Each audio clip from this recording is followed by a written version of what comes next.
Okay, so this next video is all about, can you fit 35s on an FJ Cruiser? The answer is yes, as many of you probably already know, but there's certain ways you need to go about it. You can pack on 35s on a stock FJ Cruiser and probably rub all over the place. Also depends what size 35 you're running. If you're running an 11.5 wide versus a 12.5 wide, if you're running spacers, if you have a spacer kit lift, if you have an OME or a King setup, if you have aftermarket upper control arms. So I'll just go over what I'm running that works perfect for me. There's many other ways I'm sure you could do this. Some people claim to have 35s by 12.5s on a 3-inch spacer lift, no rubbing whatsoever. I find that hard to believe because of my experience. That's just what I've done and the wheeling I do, and the things I've put it through. So what I've done, what I want to talk about here is we're running 35 by 12.5, which are 315/70/17s. So yes, the measurements are off slightly from a true 35 by 12.5, but it's basically the same thing.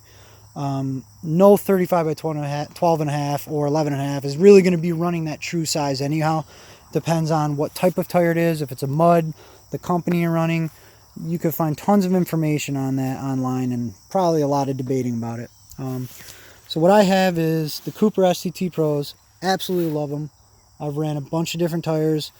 I was big on BF Goodrich all-terrains, but these are much more aggressive. They still have siping. I do run this in the snow and ice, so I needed something with siping on it to give me a little more grip because we have a wider tire, so we're definitely going to float on top of the snow a little bit, but it's been great.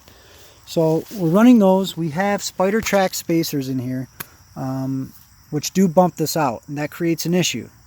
It widens this whole sweep of the wheel, which makes you run into issues with body mounts, inner fenders, which we're not running at all. We're not running upper fenders.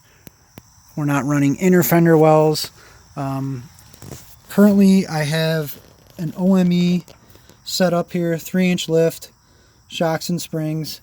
We've sprayed them black because salt and rust get the best of every vehicle around here in upstate New York. So JBA upper control arms give you caster back to normal adjustment. A few people have asked me how to get rid of that darting at high speeds after you lift your vehicle. It's because your caster's off. You could correct camber and tow, but if your caster's off, it's going to be throwing your vehicle all over the place. It's not a selling point, it's just a true fact. I highly recommend getting upper control arms. I didn't run them for quite some time, and as soon as I changed these out, the first day driving down the road, I noticed the difference. I mean, right away, especially with the 35s, a lot of weight on this tire for this vehicle. These made all the difference in the world. They also have JBAs I like. I looked up a lot of different ones. You could spend endless money if you have empty pocket or whatever you want to spend on upper control arms, but I went with JBA. They're a decent price, $400 or $500, but they have a super strong ball joint from GM truck, and they're replaceable. Really does good. You could grease them up, everything.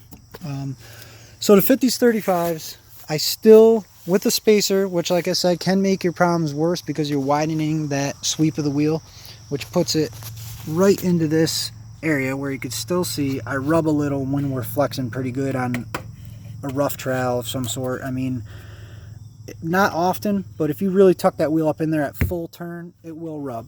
I've already hammered back the pinch weld, cut the body mount, pretty extreme. I mean, you could go farther, but I also am running a 1-inch body lift. So that does give us additional clearance in this wheel well. I am super happy I went with that body lift. It definitely rubbed way more on this without the body lift. Toy Tech body lift, 1 inch. You could go bigger. 1 inch is pretty much perfect. It doesn't get you into any troubles with shift linkages, brake lines being needed extended, wires, stuff like that. So it really was pretty simple. Jack it up, loosen the bolts, lift everything up, lift the body up, shove the mounts in there, bolt it back down. Pretty accessible. I have a video on that. You could search for that.